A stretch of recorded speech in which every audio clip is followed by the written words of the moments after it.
Detective Ben Campbell, Maine State Police, end of watch Wednesday, April 3rd, 2019.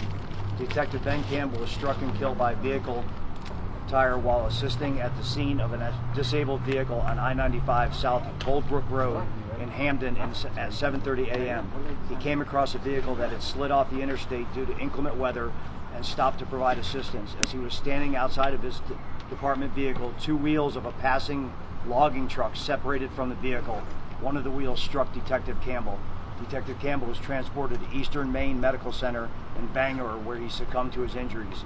Detective Campbell had served with the Maine State Police for 9 years and was assigned to the polygraph unit. He is survived by his wife and 6-month-old son. Deputy Sheriff Spencer Allen Inglot, Forsyth County Sheriff's Office, Georgia. End of watch Thursday, April 4th, 2019. Deputy Sheriff Inglot suffered a traumatic medical event while participating in a training exercise at the Basic Police Officer Training Program at the Georgia Public Safety Training Center in Jasper, Georgia. He collapsed during the exercise and was immediately attended to by training staff and medical personnel.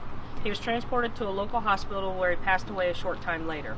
Deputy Inglot had served with the Forsyth County Sheriff's Office for 2 years and had previously served with the Baldwin County Sheriff's Office and Oconee County Sheriff's Office for 6 years. He is survived by his wife. He was 29 years old. Sergeant Steve L. Lykin, California Highway Patrol, end of watch Saturday, April 6, 2019. Sergeant Lykin was struck and killed by a vehicle while conducting a traffic stop on I-15 between Lake Street and Nichols Road and Lake Elsinore at 4:26 p.m. He had stopped the vehicle on the right shoulder and was in the process of taking enforcement action when a reckless driver drove onto the shoulder at a high rate of speed. The driver struck Sergeant Lykin, pinning him in his motorcycle against the car he had stopped.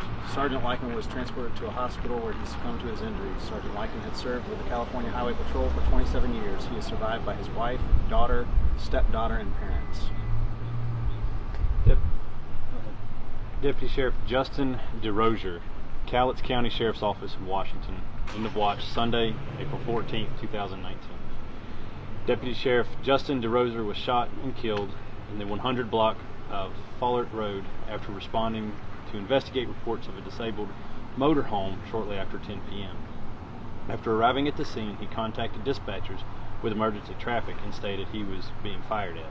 Members of the Cowlitz County Sheriff's Office and Kalama Police Department responded to the scene and were able to pull him to safety. He was flown to Peace Health Medical Center in Vancouver, where he passed away shortly after midnight. 2 suspects were taken into custody near the scene.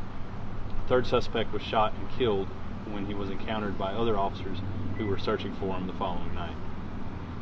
The subject who was killed was the half-brother of the man who murdered Chief Police Ralph Painter of the Rayner Police Department in Oregon on January 5th, 2011. Deputy DeRosier had served with the Cowlitz County Sheriff's Office for 3 years and had previously served with Whitman County Sheriff's Office for 3 years.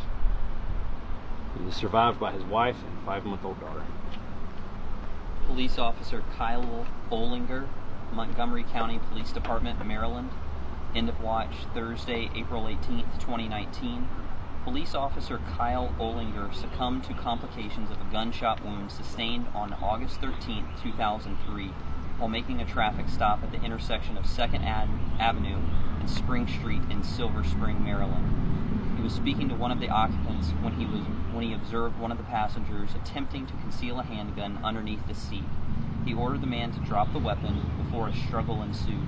The man shot Officer Olinger in the neck, injuring his spinal column. The subject and the 3 other occupants of the vehicle fled the scene in the car, but were all apprehended a short time later. The man who shot him was convicted of attempted murder and subsequently sentenced to life in prison. Officer Olinger remained paralyzed below his chest. He passed away from complications of his wound on April 18th, 2019. Officer Olinger had served with the Montgomery County Police Department for 2 years and had previously served with the Reading Police Department for 6 years. He is survived by his wife and 2 sons.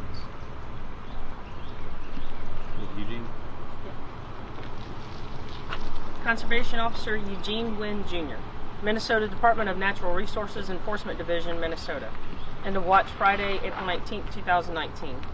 Conservation Officer Eugene drowned in Cross Lake after being thrown from a boat at approximately 7:45 p.m. He and a Pine County Sheriff's deputy were responding to a report of a possible body floating in the lake. They had just left the boat launch when they were both thrown out of the boat into the frigid waters. Deputies on the shore attempted to reach them in a rowboat, but Officer Wynn slipped below the surface and did not resurface. They were able to rescue the deputy, who was treated at a local hospital. Officer Wynn, badge number 445 and station number KKing 297, had served with the Minnesota Department of Natural Resources for 18 years. He is survived by his wife and 2 children. He was 43 years of age. Special Agent in Charge, Inglot A. Leo Khan, United States Army Criminal Investigation Division, U.S. Government. End of watch Tuesday, April 30th, 2019. Special Agent Leo Khan suffered a fatal heart attack while participating in the agency's physical fitness test at the United States Military Academy in West Point, New York. He was transported to Keller Army Community Hospital, where he was pronounced dead. Special Agent Khan had served with the United States Army Criminal Investigation Division for 15 years and was assigned as a Special Agent in Charge at the United States Military Academy. He is survived by his wife. Thank you guys for coming out. We got a pretty strong crew here today. We got 7 miles to get in, and I think we'll kind of do the route. Daniel had an idea of how to get the route in. So, What do we do? 6 and